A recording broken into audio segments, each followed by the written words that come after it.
deal with it later. There we You go. know. All right, we here for the assignment. We're here to do something we don't do, some Yep. shit we don't normally do.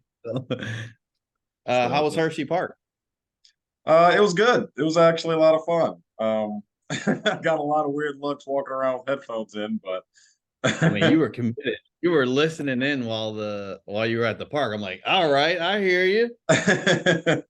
yeah, I was trying to. There was a lot of information that was getting dropped, and I was like, oh man, I really need to go back and watch this. Who's So dropping some heat? That man fired up. But it I usually guess is. I don't know. So we have some context for the um I guess would be podcast, Hmm. right? Reference. So I guess we can structure it around um just like maybe like beginner getting into REI, Oh yeah, some of the pitfalls or opportunities, not like how to pull just lists, lead gen basics, stuff like that. yeah, or like mindset stuff too is like really like setting your expectations at the appropriate level Hmm. and also how much what it actually takes outside of like the guru kind of special flavored sauce to be like sign up for this tomorrow you're gonna be a millionaire, you know. Hmm. How much of um the Own Your Future have you gone through? Zero. It's every time I open it up I'm like, oh, I can't, it's so much in there. I'm like, it's so much. I'm like, I would need to be like able to literally divert my attention for like a week to even like wrap my Yep. mind around any of that because I have so much going on right now with like all the training from Subto and then like reading like 3 books at the same time. Whew. And What are like you reading now? right now I'm reading, this is the jam right here, Psycho Cybernetics. Psycho-Cybernetics. It's really crazy. I don't know how. I think I happened upon it from like this book Instagram I follow, but it's basically this plastic surgeon um who would did surgeries and he would find that sometimes people would like change their whole mindset after the operation to be like, I'm the best version of myself. I'm gonna be like so efficient doing this, doing that. And then he would do the same surgery, quote unquote, same surgery on someone else, and they would like literally be like, there's nothing that changed. You haven't changed my appearance. I don't feel any different. And Right. he wrote a book about like why that is and how that gap is present. And it's really interesting because it's like a lot to do with like how your self-image and how you Hmm. see yourself more so than what you actually look like. It's about what you think you look like and how you perceive what you look like, that I found pretty fascinating and started to read into. And it's really good as it's starting to unwind. He has a lot of lofty theories, but they're really interesting. And it also like it's when I'm reading, I'm like, man, this makes so much sense because he's just saying like when you think of things that you've accomplished, when you think of it as a negative, the negative aspects of it, that part that comes to the front is the negative part, then you will identify with the negative part, even though there was a positive there, and how that slowly builds up to who you are as a person because of all these little things that all these little pieces that make you who you are, and how these subsystems are in place for you to basically move forward in life. And you're basically guiding it, whether you know you're doing it or not, you're guiding Sub yourself forward. Subconsciously, yeah, Right. or And unconsciously. exactly. And he's like, where's that come? Like how did you decide that you were going to go get a sandwich later in the day or become whatever you are in the industry that you're in, or like get into real estate investing? Like how did you get to this point? And our brains are like, oh well, I just happened upon here. And then all the while the systems are actually pushing you towards this and you didn't even realize. So just All taking the little ownership of that. intricacies. Yeah, that's It's crazy. cool. Yeah. And of course I'm reading Wealth Without Cash. Still And haven't finished that. and asking questions the Sandler way. Great book. Love it. It's my favorite. Haven't studied it enough, but there are some really cool concepts in there, especially with the parent, adult, and child states, all that good stuff. Man, But whew. It's crazy because everything I do in real estate, this is if you'd have told me I'd have been doing this kind of stuff like, 5 years ago, I'd have been like, yeah, okay, buddy. But Right.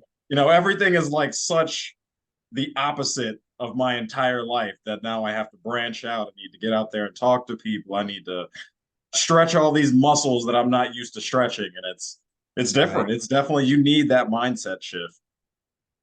You do. And it's so crazy because I feel like I'm working on myself so much that I'm almost like, am I in real estate? Like, I spend the majority of my day just trying to make myself a better person. I'm like, oh, I'm putting in work out here. Like, Yep.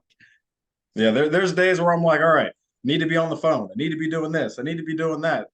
But at the end of the day, I spend like a week and I'm like, man, I feel like I didn't get anything done, but like, look at all these things that I did do. So, I right. mean, the process is there, the work is there. You just gotta, consistency is different for everybody. Same thing with Yeah. success. So, Yeah. as long as you keep putting that foot forward, you'll get somewhere eventually. Right. And yeah, just like let's talk about that. Like the first step forward when you first get into real estate investing or when you first decide that you want to get into it, right? Before you even, buy anything or implement any systems, right? What do you think how did you basically step into this idea that you wanted to be a real estate investor? Well, I was renting in my previous apartment and I had a very bad landlord. Mm, Absolutely. I feel like they just heard about the idea. Hey, you can rent out your place. And they were like, cool, let's do it. So they tried it. And in the 2 years they were doing it, they had four different families, including us, in that one house. The neighbors didn't wow. like them. Nobody liked these people. And at first I Wow. was like, what's the problem here? And it wasn't um the landlord per se, it was her husband who had nothing to do with the transactions who was putting himself into the situations. But Mm, mm, so what ended up happening is we had a pipe burst, flooded the living room, and they pretty much tried to say it was our fault. And wow. so we went through this long process and Mm, eventually they were like, okay, well, because we were rewriting the lease because it seemed like everything was getting smoothed over. So we're rewriting the lease, and mm, I asked somebody to look over it, see how things are, and they said we should put a couple things in just for our protection in general. And so we put them right. in, and one of the clauses was, if you go to sell the house, you have to let us get first dibs. And so they read this new lease and were like immediately like, hey, do you want to buy the house? And so we contacted someone else, another one of my girlfriend's friends who does a little bit of investing in Jersey. And he's Mm, like, oh, let me look at the comps. Don't buy this house, do this, that, and the third, but this is not a deal. What you should do is you should go on Bigger Pockets and start researching there and getting the house hacking. I was like, what is mm. this? And so I got into Bigger Pockets and just started absorbing content. And eventually, well, Wealth Without Cash came out, and that's how I found Subto from their Wow. bonus content. Oh, dope. That's kind So of it like was, the best case because you're like, I always tell people I'm talking about real estate is like everyone has to live somewhere. Mhm. And once you get that in your mind, you realize how much of a tool or use case you could be to everyone around you by just Yep. having this knowledge, right? How much value you add to your aunt, your cousins, your brothers. Like my brother's looking for a house now, and I'm like adding so much value just talking to him about real estate in a way that's like, this is what you want, this is what you don't want. And I never, when I first positioned myself, I never thought that way. I was like, oh, well, this is going to solve a solution, or this is going to be a solution to a problem that I have because I Hmm. got into finance because I'm freelance. And so when you write your own checks, you want to get your AGI low for your tax return. So you want to have, you look like you make $14,000 on paper and you make whatever past that. But what happens is conventional loans won't give you a loan with your adjusted gross income so low So I'm like, well, I'm kind of screwed because when I go to the bank, they're like, how much you make? I can only say $14,000 Yep. because it's after my deduction. So I was like, oh man, I need to do something. Like there has to be some kind of way. And then a friend was like, oh, like look at this guy, you know, and he sent me a pace video when he was on somebody else's podcast or something. And then I was like, oh, this is it. Like this is exactly what I'm going to join this because I need this for me. Like even if I pull this out for me. And then I started to do so much and I started to work on so much. I'm like, oh, this is like, I don't know. It's just like the community itself, right? Our specific community in Subto is so nice and so like giving and nurturing that it's almost like distorting my perception of what real estate is, right? Because I'm like, it must be like this everywhere. Like But everyone's it's like, here's not. my number. Oh, like, let's chat. And I'm like, that's crazy. Like I did the Calendarly thing and like commented on a couple people's things, and I got like 2 or 3 appointments with people that are new that just want to talk to me. I'm like, you want to talk to me? Okay, this is great. Like, you know, I feel like I'm a part of the system. And so now I'm like, oh man, I just want to do this. So I like hanging out with everybody. Like everyone's like trying to make themselves better people. Oh man, I really And like the smaller group that's come out of this too. yeah. It's you in sub two there, you know, we got over 10,000 members, but in Project Forward, it's now like condensed down. Mm. So it's just easier to reach people. Yeah, for sure. And then those regional Zooms are crazy too, because you know, there'll be like 20 people on, and then you'll do breakout rooms and there's like 4 people in the room. And then you're like, man, I feel like I could talk to everyone in here, you know, approachable. Whereas I think early on I went to like a 4 days into the mentorship, like they had just randomly had a meetup in Newark in New Jersey. I was like, let me go. And I felt so out of place. I'm like, what is this? And now like, and this is probably like 3 or 4 months ago, 5 months ago. Now I'm like, oh man, where's the next meetup? Because I want to go and I want to talk to everybody. Because before I'm like, man, I feel so awkward. I don't have anything to talk about to anybody. Like, what's gonna happen? I don't have any deals to talk about. And now I'm just like, I don't know, in this mindset to where it's like, I could talk to a random person on the street about real estate, let alone people in the room that are there for real estate. Like, let's get into it. What you got going on? Like, put me in. Like, you know? Yeah, somebody else. I'll be sitting in the corner, you know, doing my own thing, but somebody says real estate, and I'm like, "Hello, you called me?" Did you say my name? Did somebody say Chris there? But I think starting out, go ahead. I was gonna say it's great, and it's funny because I don't remember who kept saying it, but it was they were talking about how the universe is always giving you these signs. You just need to listen. And I've always thought that for a while, even before I started getting into this. But it's funny that, you know, I was sitting there on Bigger Pockets and I was like, man, I got to save up all this money. I got to get these loans. I got to do this. I got to do that. And then Pace came out and was like, no, just do this. You don't got to put any of that down. Let's just do this, put that away, come back to that later. And I was like, wow, this is, if you open your ears, the universe is telling you something. Right. And that's so true. And you know what's crazy, how at first it's overwhelming the amount of information and knowledge, and then slowly but surely, and this is kind of like a testament to just being new and being like, you know, not knowing everything and not knowing every bit and seeing how overwhelming everything is slowly but surely you start to digest these concepts to where you're building on top of concepts as opposed to hearing everything at once, which is what it like, especially when you're doing the pace method in the beginning. You're like, man, this is so much. Like to go from no real estate to like, these are advanced strategies, right? Yep.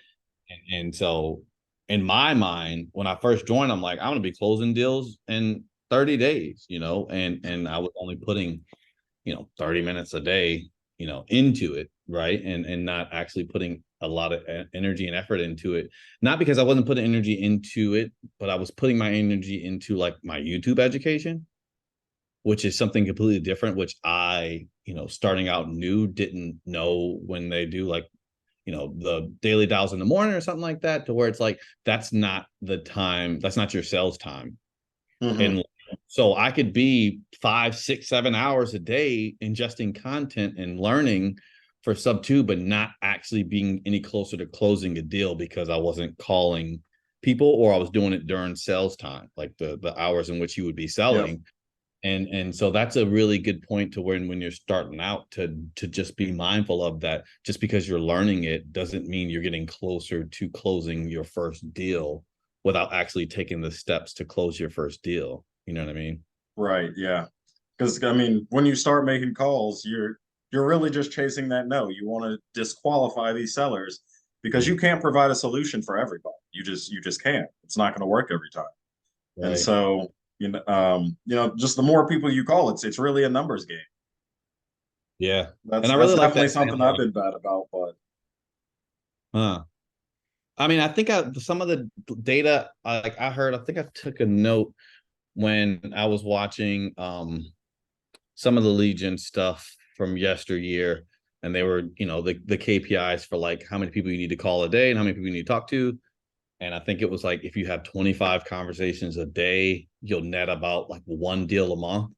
And so, like, if you're not having 25 conversations, not even calls, forget the KPI for phones ring, actually talking to people, whether it be real estate agents or whether it be cold yeah, calling or door knocking, 25 conversations a day will net you one deal a month. even if it's just not interested, because you're still Yes, connecting with someone. exactly. Because now you have a follow up, and this is something that Shad says. He says you confirm, like, some of the things that you would disregard as a lead becomes relevant when you're looking through your list, and you can physically confirm that this is the right number for this person on this house. Right? They might not be ready now, but you know that this is their number in their house. That information is valuable Yep, because now you can follow up with them later, and potentially in a year, their situation is completely different. yep. Life And happens. so the pipeline. Yeah. So Yeah. the cold call has been crazy though. I did not want to cold call at first. I didn't. I didn't. I don't know who like these people are that are built to just pick up the phone and just call and just get smashed. But I was not looking forward to it. And I had to force myself to do it. I'm like, yeah, let's get it. Like I'm like walking around the house trying to hype myself up, like, you got this, you can call it. I'm just doing everything. I'm like, okay, I'm not gonna eat until I cold call, and I'm gonna like, because it was so hard for me at first. Mhm. Did you experience anything like that when you started, or was it like easy sailing? So it's funny. Let me plug this in real quick.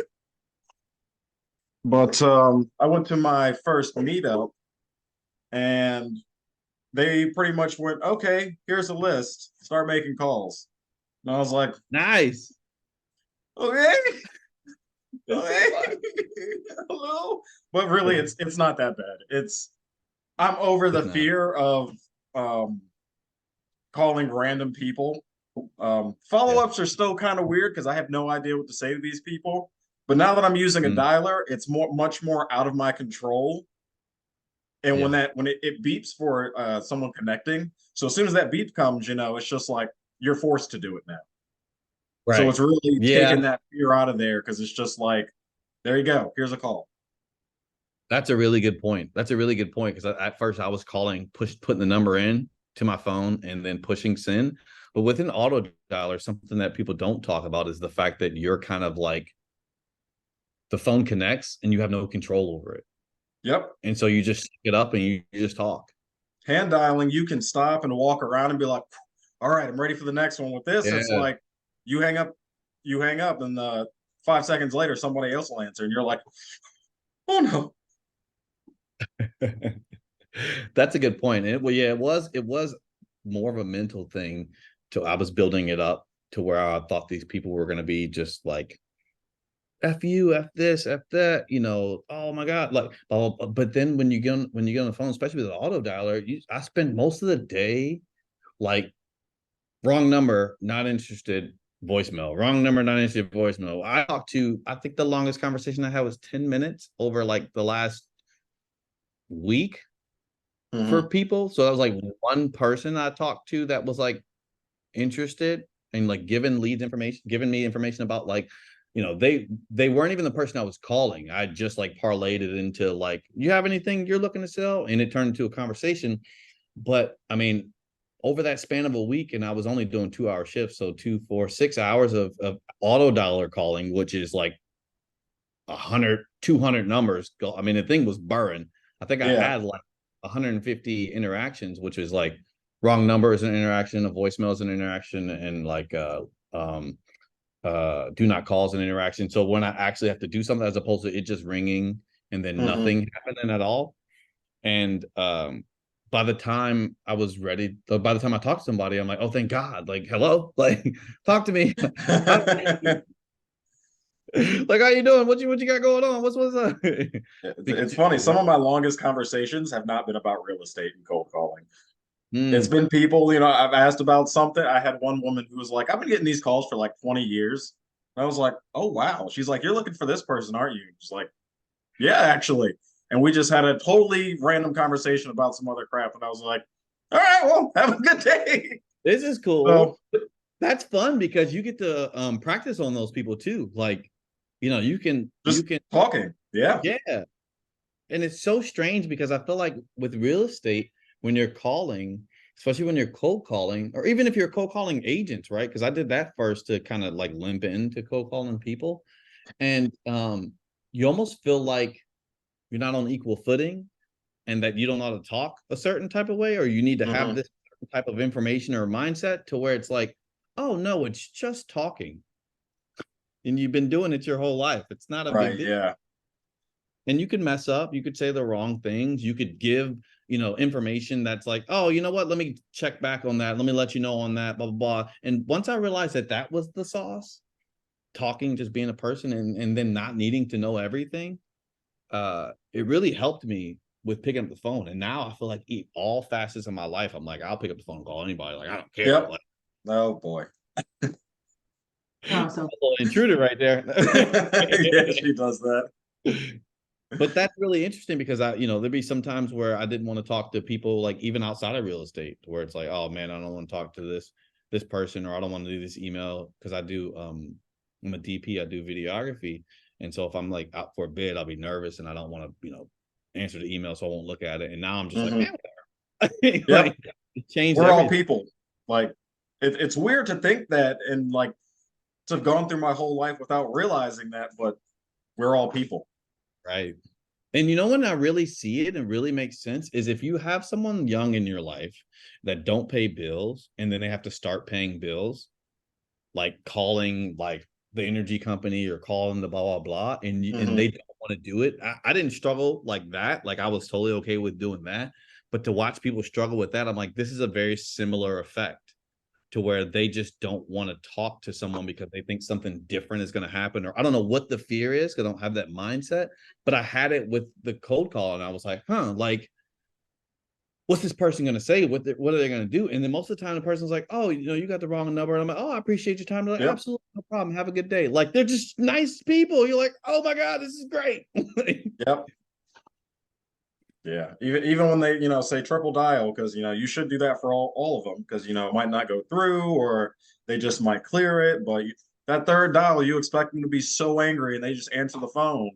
And it's all about your tone too. Because sometimes people have sounded angry and I'm just, hey, I'm Chris. I was just calling about this property. Are you interested in selling? And they're just like, no, man. Okay, have a good day. And you're like, oh, wow, Wasn't I might actually be able to do something here. that bad. All right. Didn't die. Speaking of calling, and let's talk about, to your point, you said you wanted to go over like lists, because I think that was a point for me early on I didn't understand. I thought it was some magical thing that you purchased that was pre-done and pre-made, and you were just that was like seasoned and ready to go. Maybe we talk a little bit about lists and how that Okay. happened. So first I started using PropStream. I use BatchLeads now just because they have better comping software. Hmm. But essentially when you're pulling the list, you're gonna go to whatever site you're using, PropStream, Privy, PropWire is free. I haven't used that too much, but I do know it's free. And the cool thing about that is you can stack lists. But you can go through all these different filters and just break things down from type of ownership, how many years they've owned, houses made before 1900, whatever kind of settings you want to try to find or you want to put in there to, tweak your search. Like if you're looking for pre-foreclosures or something like that, you can do all of that right in there. Prop Is stream, that it's what makes a list a list? What makes a list in your mind? when it's broken down into categories. So, for Mhm. instance, I'm going to use batch for an example. If I were to type in like Franklin County, which is an area near me, it will come up and it will show me every single house in Franklin County that's for sale. Right. Out of that, it has filtered at the bottom if I don't want to go through all my own sorting that breaks down these lists to pre-foreclosures, tax liens, probate, all these different types of sellers that you could be calling. So what you really want to do is not, hit 6 different lists at once, because you got to take a different approach to some of these people. You really want to narrow your focus and target, like right now, the list I'm going to be hitting is pre-foreclosure, liens, and defaults, people who are behind on payments. Mm-hmm.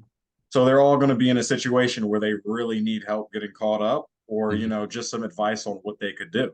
Mm-hmm. So that's where I'm hoping to help people there with that list. But there's a lot of different lists you can pull.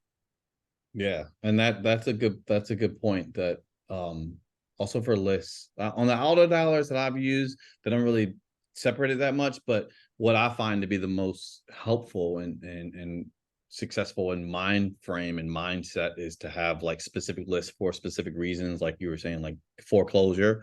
The way I'm going to speak to someone that's pre-foreclosure with a notice is different than the way I would speak to someone with high equity or Right. that are, they own it in cash or no equity, but they're not behind. And so the thing that makes a list in my mind is that I can set that mindset like, okay, let's help some people, find some pre-foreclosures, see if I can't help them out. And at the worst, they sell to me, but we at least give them the opportunity to keep their house kind of mindset. Is like, that's my list. This is my demographic. Set area, set price range if you do so choose. And then the type would be that pre-foreclosure, which I think they pull the data from a court, county data from court notice. Yeah, the county assessor. Yeah, from the county assessor. And then boom, that's your list. So what do you do once you filter out, say, all these houses on the market into specifically your list? Then what do you do? So after that, you got to skip trace them. And so what that means is when you pull that list, it's going to be owner's address, and that's pretty much it, actually. Just your owner and your address. You want to take that and, running out of time. Oh, let's go. I like it. I mean, I was like, how are we going to talk for all this time? And I'm like, now we're like in. I'm like, oh, we got some more time here. Yeah, right. All right, 10 minutes. So you're going to skip trace these lists, and pretty much it depends on who you go to. What they're going to do is they're going to take those addresses and names, and they're going to match them to phone numbers. And usually you get like 6 numbers, 5 to 6 numbers back. But really, when you're cold calling, you really only want those first 3. After that, it gets pretty inaccurate. Still good to call those numbers because you never know who you're going to talk to. Right. But I mean, once you actually know that, hey, I spoke to the person who owns this property, go ahead and move on. I mean, but if you're sitting there and you've called, the first 2, it's not. These numbers aren't always completely accurate. So I mean, it's good to work through all of them, but if you want to really save on some time, it's good to call all the numbers. But if you know that specific number is for that property, just go ahead and keep rolling. Right. And there's something to be said about you're being very nice when you say not always accurate, because I find the opposite. They are more often than not incorrect. And that's what you spend your day doing, talking to people like you spoke to when you were speaking about that person that you talked to that was, she's like, I'm getting called for 20 years. Literally, most of my calls are like that. Like, are you looking for blah, blah, blah? You're like, oh, okay. Yeah, that's not him. Blah, blah, blah. That's literally 90%, if not I all will say you gotta be careful sometimes, because I called one number, and of course there's no way I could have done this. I triple dialed the first number, moved to the second, and on the third dial on the second number, somebody answered the phone and it was like, what do you want? You have called me 9 times. And I was like, I've called this whole family.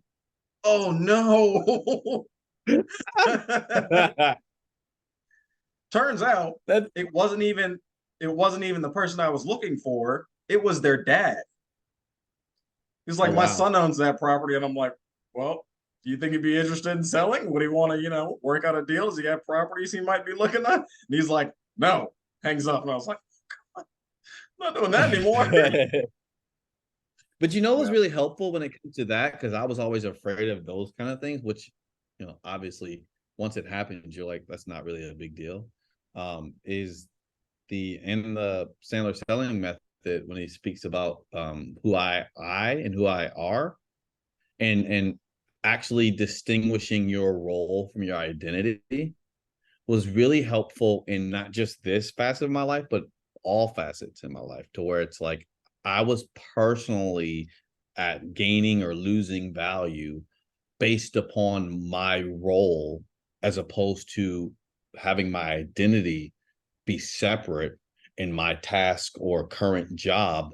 That's my role, and it could be high or low that day, and it's of Mhm. no consequence. And Pace always says you still have your birthday, and that's a good way to look at it, where it's like no matter what happens on these calls, not that anything bad has happened, no one's like, I mean, I feel like people have been worse to me in my face than they have on these calls. Like there's literally, Yeah. you know what I mean? Like it's not even close. Like I don't even take it personally. It's not even that I don't take it personally. It's just that people are not mean. It's just like even the wrong number, Yep. even with that guy, like he could have cursed you out for 10 hours. He just like, no. And then you still had enough room to be like, does he want to sell? Yeah. You're like, but is he there? Can I talk to him? It's all about tone.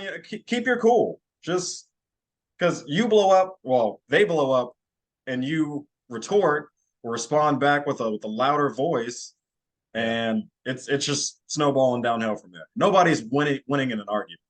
Right. But And that's another good thing about the TA system inside the Sandler questions is, your personal mindset and the way, like what person you're speaking to, if you're speaking to the child or you're speaking from adult to adult or parent. mhm.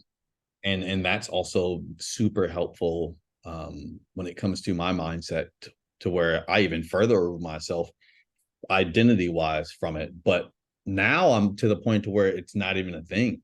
I feel like that was something I had to work on early for me personally, because I was afraid to call. I had to really psych myself up. I'm like, I overeducate myself because I don't want to be perceived as not educated, which is probably a melanin issue or some kind of deep rooted, that comes from somewhere that has nothing to do with real estate. That the best part about real estate investing is that it has like made me look at myself in a way Mhm. that done nothing but 10x my quality of life as an individual before I even, first deal. You know what I mean? Like I'm Right. just Yeah. constantly online for myself. I'm constantly putting energy into myself to where I'm like, man, there's literally no way I'm gonna lose. hmm You know, Yeah. I don't think I'm the same person that I was even like 3 months ago. right? It's crazy how fast you grow. I mean, people I've told about like my mom. I'm like trying to explain to her who I and who I are. I'm like, she's like, boy, get out of here. But I'm like, this is it. This is the sauce. What are you talking about? This is it. And she's like, get out of here. Like, oh fuck. But then you realize that, a lot of people are and it's Pace just said it in the last project forward. He was talking about how, people stop working on themselves, and that's why they end up like where they're at. And it's not because they're, terrible people or they're monsters. It's just that, if you don't learn these skills to keep going up a ring, up a ring, up a ring, then what's going to happen is you're just going to settle at a flat. And, hmm and I think the best part about real estate is that I'm constantly going up a ring. Like my skill sets are going crazy. I feel like I can do anything, and it's like no one's going to be able to put a dent into this armor and this confidence. And it's not because I just woke up one day and was like, I'm going to be confident in this, but it was because of all the hours of work that I've been putting in on myself. hmm Whole mindset shift. Whole mindset shift. That's what it all goes back to. It's crazy. Like it's so wild. I'm like, does every community have this? like, is this how they do everywhere? And I'm like, nope, just us, just our community. But Yeah, the best even part like is that everyone will do it, even outside. You don't even have to be in Subto and people will talk to you. oh yeah, I wear my hat everywhere. I went to the meetup I went to last night. You can tell like the different energy in the room, but I'm always so happy when someone's like, "Hey, are you sub too?" Yeah, I am. Went to Aria? Yeah, it Nice. was Pictures and Property. They have one every like third Monday of the month. Nice. So they'll have a guest speaker. It'll be nothing but investors usually, and after the guest speaker does his thing, everyone kind of just goes around, talks a bit, mingles, and networks. That's amazing. That's awesome. Well, anything, since we have just 2 minutes left, anything that you would, any piece of advice or information that you would go back and give to yourself day one or early on to help you grow at an accelerated rate? Oh man. um, Start reading more books, and don't be discouraged by lack of progress. It's not that you're not making progress, you're just making progress in a different way. It doesn't mean you need to you're not going to close a deal in the first 30 days. Just get that out of your head. Right. You might, it happens, but just take things slow and be ready to learn at your own pace. 100%. That's well said. That's well said. I feel the same way. There's something, I'm trying to find this book thing I wrote down that is in the questions book. The first rule in Sandler is success equals failure plus persistence. And I think that was something I knew, but I didn't know. I didn't understand. And I think if I went back and to just be like, consistency is why you will win more than anything else. Blind squirrel, not like you can. If you're consistent, you will win. No questions asked, no doubt in my mind. And so none of it matters. How much you spend, how much time you spend, what you do. If you're consistent every day at 10 o'clock, calling 25 people, you're gonna win. You're just not gonna lose. There's just no way. The master tries more than the novice fails. Exactly. On that note, before we get clipped, let's sign off on our first successful podcast. I don't know what it's going to be called, but it's here. It's ready. It's here. It's up. We did it, baby. We did it. That's right. I'm going to set up a team in Project Forward. That's what we need to do. Oh, yeah. That'd be crazy.